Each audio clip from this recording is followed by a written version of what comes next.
Good morning, heart and soul.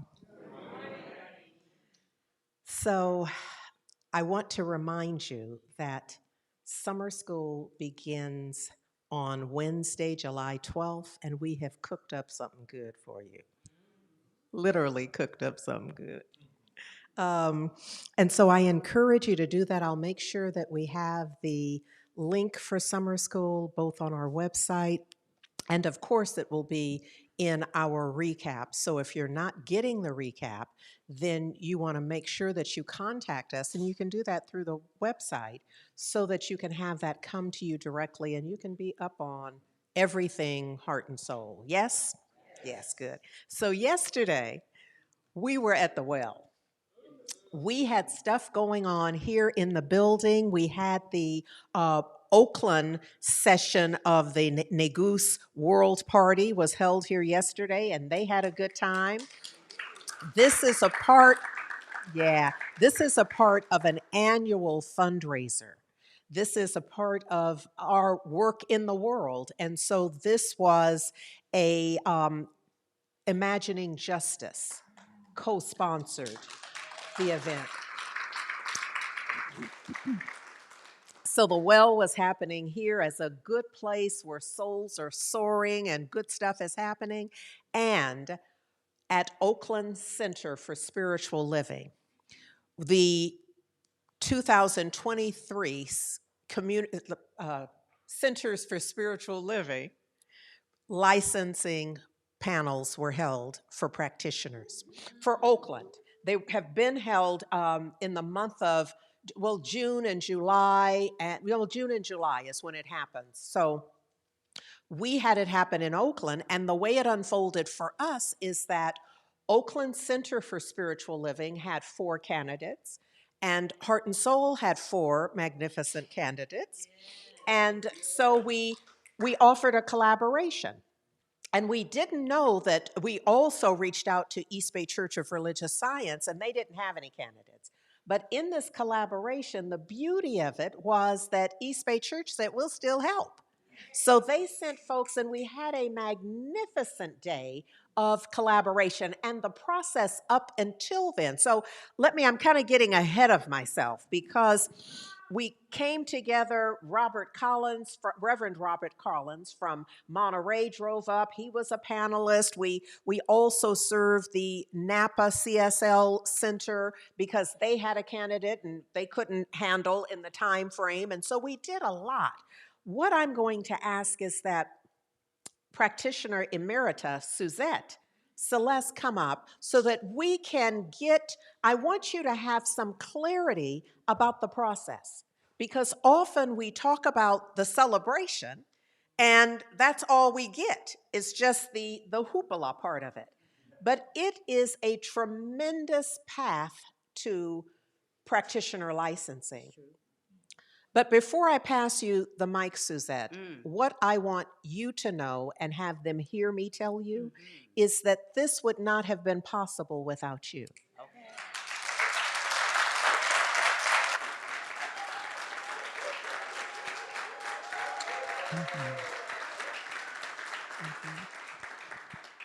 This would not be excellence that was delivered when we started this path.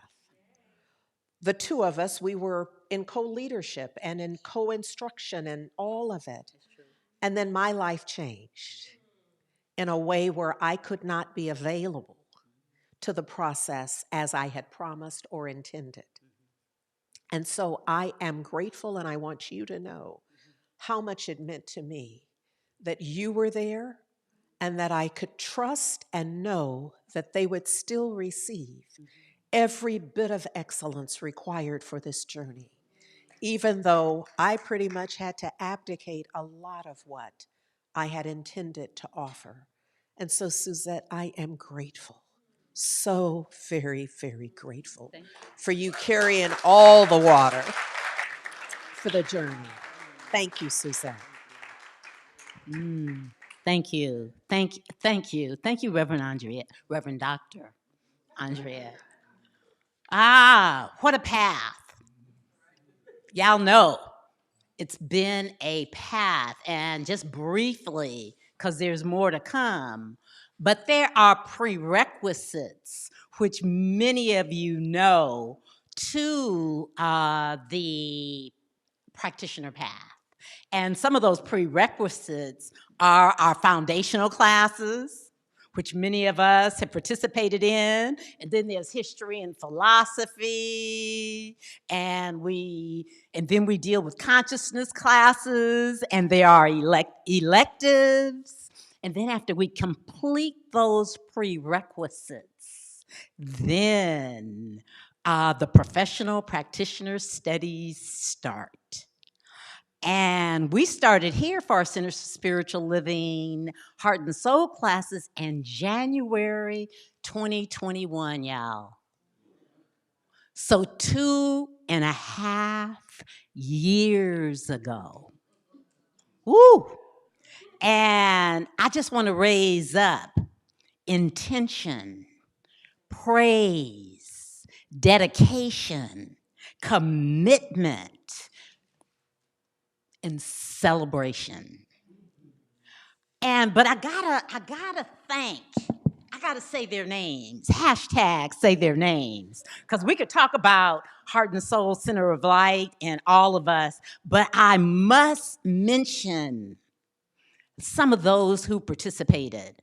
Sally Dew, Nadia Abdullah Taylor, Takosa O'Neill,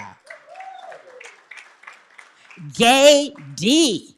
Walton Price, Renee Martinez, Valda Earl Southall.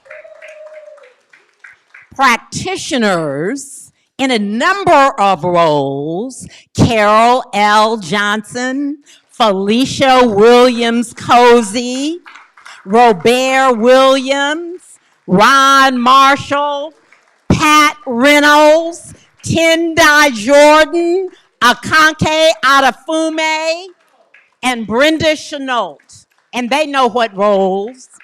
And then the ministers: Reverend Angelo Allen, Reverend Jack Elliott, and Reverend Sonia Russell. And I gotta mention Sheila Smith, because Sheila was part of the prayer and care village that interned the practitioners. And then, of course, there's Reverend Dr. Tracy Brown and Reverend Aman. Reverend Dr. Tracy Brown. And then I'm gonna bring you back up here, Reverend Andriette, because I might continue a little too long. And so, I know, and say some other things. Here. This is mine. Oh, okay. All right. Thank you. Thank you. So in short, it takes a village. It takes a village, but it also takes those that are teachable and have a listening and are willing to do whatever it takes. So I want to bring up now our newly licensed practitioners.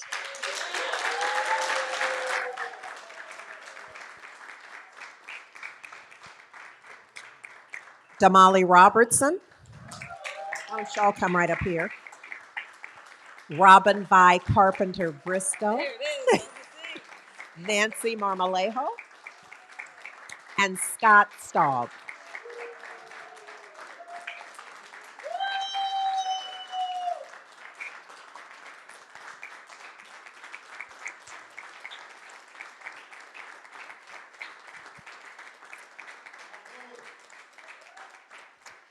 I want to say to you how proud I am of you and how grateful I am to have had the experience of, one, getting to know you as I have, and two, to have the experience of watching you blossom.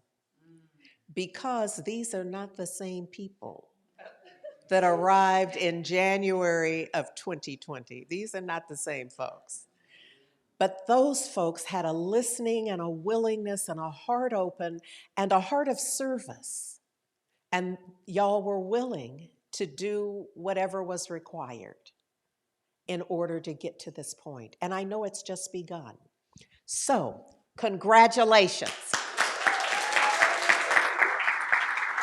And Suzette and I wanted to just acknowledge you in this moment with just a little token of our love and appreciation in honoring this moment on your amazing journey. This is but a spot. It feels, like huge in the moment, and yet the time will come when it will merely be a speck because of your willingness to continue. So thank you.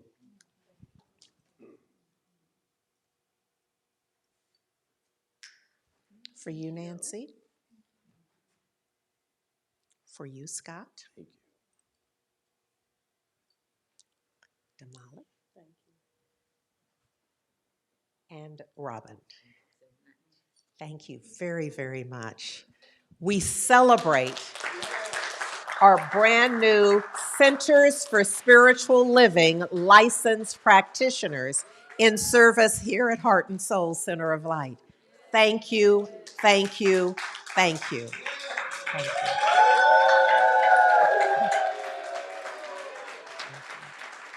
What a blessing. Thank you.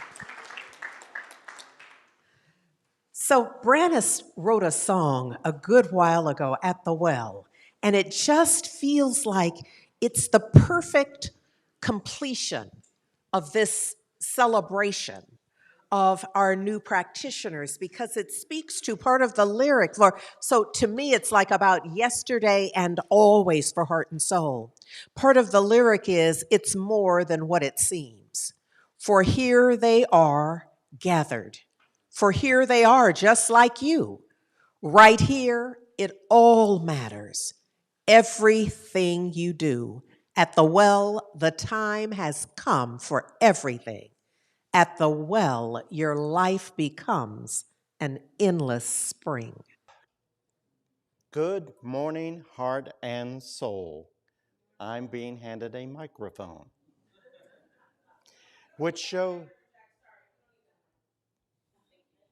and I'm being flexible.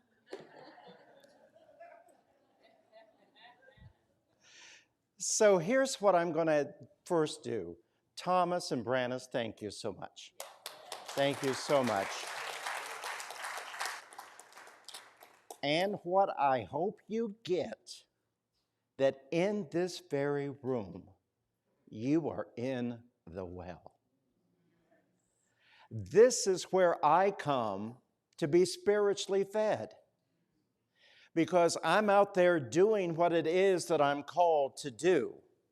And every once in a while, like every Sunday, I have to come back to the well to be replenished and to remember that no matter what I'm doing out there in the world, there's a group of people that have their hand at my back. And that I also know that there is a group of people, whether it's a celebration like lifting up our recent practitioners that were brought into the licensing yesterday, that's a celebration. Our birthdays are a celebration. All of it, we can celebrate one another, but we also at the well can come back and say, I don't know how to do this thing that I'm about to embark on. But I know at this well, there is a treasure chest of spiritual tools available to me, from the prayer and care village, from online prayer, from meeting with a practitioner, from meeting with a minister, or just looking in the eye of another beloved that is in the room. I'm at the well. I'm at the well. And, I stand here today wanting you to know what 70 looks like. This is the new 70 that we're celebrating this month. So I have to remind myself that I'm not that guy on the videotape that has the dark brown hair that you all see on Sunday mornings anymore. One of the things that I had to let go of during the pandemic is my semi-monthly visit to Alicia's salon. But that aside, this is what this looks like. But what I want you to know that each and every one of you in this room have a calling. And I'm going to mention some words to you today that you've heard before. We're going to talk about reacting or responding. We're going to talk about resistance or persistence. We're going to talk about fear. We're going to talk about belief. We're going to talk about courage. And we're going to talk about faith in the consciousness of what we believe. Now, you may say, I've heard all this before. But what I know that my beloved sister, the Reverend Dr. Andrea Earl, and I went to the same training school together. And in that training school, there was this mantra that says, tell them what you're going to tell them, and then tell them what you told them. And that's the way people will remember it. So I know you've heard some of these words before, and I know that you may have even heard some of these stories before. But I want to awaken something in you today that when you leave here, you are very clear whether you are reacting or whether you are responding, whether you are persisting or whether you are in resistance, if you're willing. Oh, no one's willing. Okay. Okay. So here's how we're going to juice it up, and so that I get to feel that you're willing. On the count of 3, as loud as you possibly can, I want you to respond to this phrase that I am, and state your name. Okay? 1, 2, 3. I am Jack. Okay. How does that feel? Okay. What I want you to know is that is you speaking at the highest level of consciousness.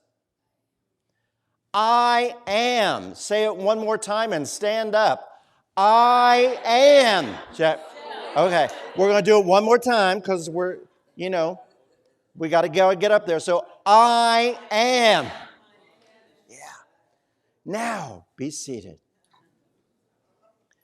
Because I wanted to begin with the end in mind, because this is where I wanted you to be. I wanted you to understand that when you spoke, I am, and stated your name, you weren't hanging out in that level of consciousness where life happens to you. Nor were you hanging out in that next level of consciousness where you take a little bit of dominion, you have a little bit of courage, and you say life happens by me. You weren't there either. Nor were you in that level of consciousness where you say life happens as me. Nope, you were already at that highest level of consciousness. And it's at that highest level of consciousness you get to show up on the planet as you are divinely called to show up. Now, a lot of times we like to show up how we think we should be showing up. We like to come back and we love to tell our stories of what happened to me when I was living in that level of consciousness and life happened to me. We all know those folks in our life. And we know that we don't answer the call when we see their name in the caller ID. Then there's this next level of folks that have taken some dominion in their life and they've decided to do a little something and get out of the thing, and they have that experience where they start to tell their story of how they got out. Some of us have been inspired by that. And that really serves us where we are in that next level of consciousness. That's the level what I'm calling courage, because you're trying some things.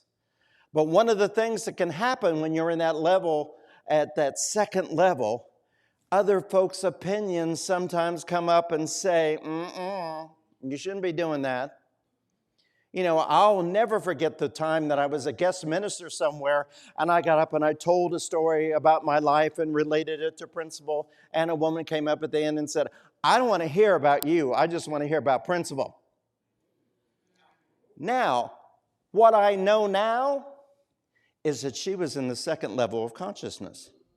She was operating in this belief where she had found her power. She had gotten out of this place where life happened to her and decided that the next step in her journey was to put in the correction for everyone else.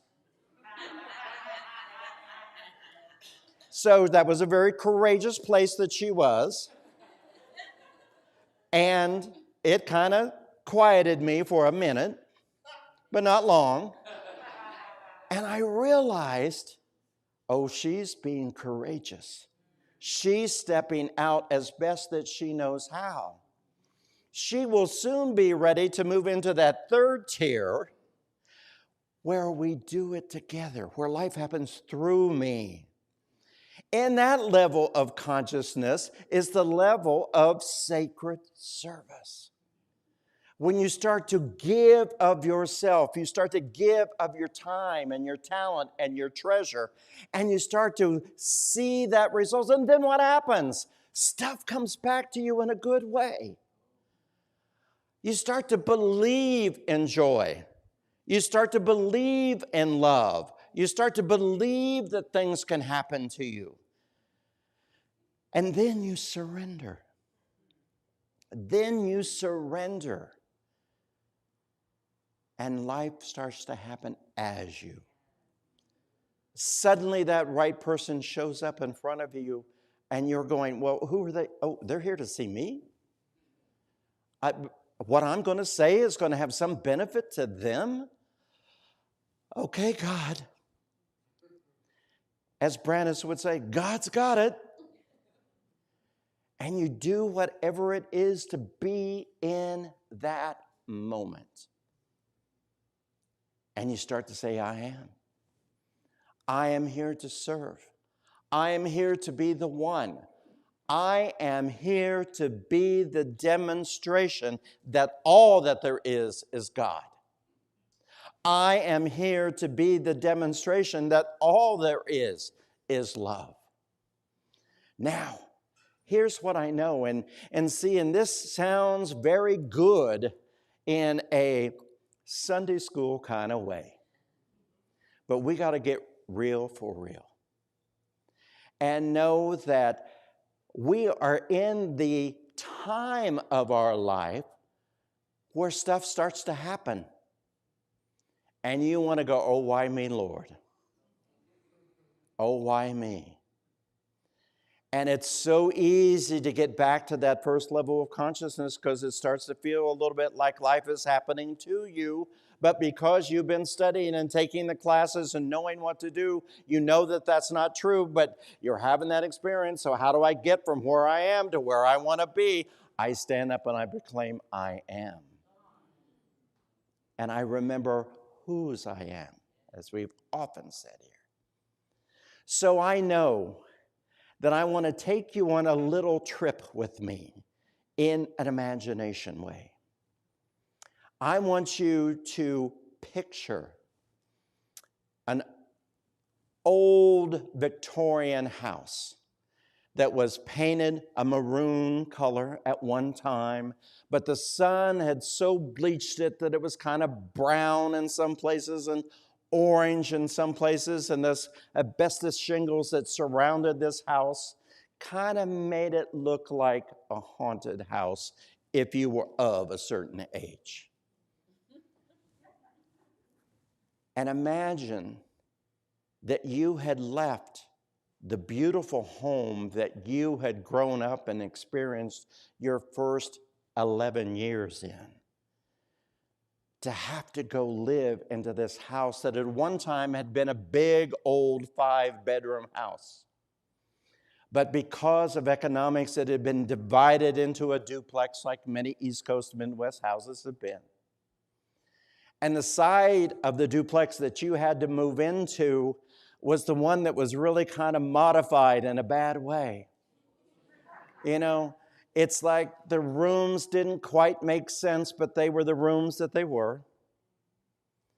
But the most scary part of this house was the stairway that went to the second floor. So I want you to imagine that you're that 11-year-old little child that had to open that door and climb the steps to his bedroom in a scary old haunted house. And at the top of those steps was one of those light bulbs that hung down with a little pull chain. Now, if you're under 30, someone in the room will explain to you what that means. It was right next to the rotary telephone. And as that 11-year-old, you always was in fear that when you had to go up that step to go to bed, that light had already been turned on at the top of the steps, because you were afraid to go up in the dark. Then suddenly there was a new baby. And you, at 11 years old, was the only father that baby knew. So you didn't know what to do, but you were led. You went right to that highest level of consciousness, and you just was guided to do what to do. So you would take the baby blanket and lay it on that rickety old heater that's set in one room of this house, and put the blanket on top of it so it could be warmed up, so that you could wrap that baby in it like that swaddling of that child, because you were going to carry that baby up those stairs to put them in the crib. It was cold up there. There was no heat on the second floor of this house. And so you do it, you warm the blanket, and you take that little baby and you wrap them up in that blanket, and you start up the steps, and you get halfway up, and poof, the light goes out. Now, do you react or do you respond? If you react, you turn and you go back down the steps and don't go up again until you know it's safe. If you respond, you remember what your mother had told you, that if you persist and take one step at a time, you will eventually see the light at the top of the stairs that's in your room. And so this 11-year-old carrying this baby went up one more step, creak, one more step, creak. And finally, his eyes crossed the floor horizon, and he saw the light in his bedroom. And he told me that he would never be afraid of the dark again. Because in that moment, he wasn't afraid for himself. He was afraid that he had to be there for me. I was that baby. I was that baby that was cared for by this 11-year-old who was trying his best before he turned 12, a month after I was born, that he could be the father that I needed to be, that I needed to have. And he did it. He has always been the one to show me love. He has always been the one to always empower me in who I am. But he taught me the difference between responding and reacting. Now, he could have easily lived in every level of consciousness. But because he had faith in what his mother had said and what he had learned in Sunday school, he was able, had the courage and the fortitude to take one step at a time. So, I'm asking each and every one of you in this room, right here, right now, to be willing to persist, to take one step at a time into the unknown. Into the unknown. Don't be afraid of what's down the road or around the next curve. If you have been paying attention, you know that you can go to the well to get the tools that you need for the journey so that you can step up and step out in faith because of who you are. You are already enough. You are not a person waiting to get further training in order to know what to do next when you are being divinely called into something. You are being called into whatever that is just as you are. You're already enough because you're the conduit. You're the vessel. You are the one that the divine spirit is working through. I hope this makes sense. And I hope you know that as you embark upon that journey, as you walk down that road, as you peer around that curve, if you stumble and fall, guess what? You can get up. You may even discover a whole brand new way for getting up. You may be the demonstration for someone else who has fallen to even know how to get up. That's a part of your ministry. That's a part of your calling to be that demonstration. You must persist and never resist what Spirit has in place for you. You are already ready. You are quite enough. You are absolutely prepared for the journey ahead. Why? Because you believe. You believe in love. You believe love. You believe joy. You believe hope. You believe goodness. You believe in this world that you have imagined. So that's your courage. That's that ignited spirit within you to take that step and to go for it. And I want you to go for it. I don't want you to worry about what others might say. As the Reverend Dr. Andriette and I, and Mr. Tyrone Cozy and I learned 41 years ago, what you think of me is none of my business. I only answer to the divine. Thank you, Terry Whitaker. And each way, each step that I have ever taken in faith, I have never looked back on my life and say, boy, I wish I hadn't done that. Never. Now, some of those steps that I've taken in ego, oh well, they're going to make some good chapters. And we talk about how we get from where we are to where we want to be. But today is about you. Today is about you saying yes to the call. Today is about you. As Thomas and Branice come up, they have some words for you. They have a way that they want to share with you that in case you forget, that at the end of the day, this simple mantra is this: believe love.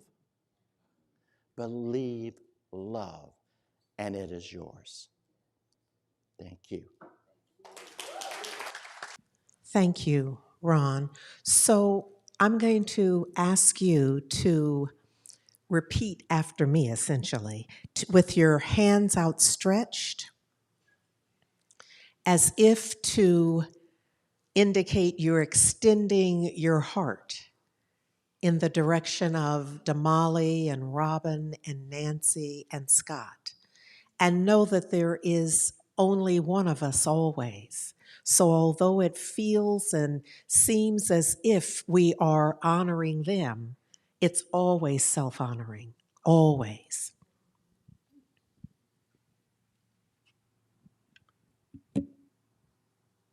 So with hands outstretched, we simply say, we see you. We see you. We see your dedication. We see your dedication. We see your openness. We see your openness. We see your perseverance. We see your perseverance. We see your willingness. We see your willingness. We see your forgiveness. We see your forgiveness. We feel your love.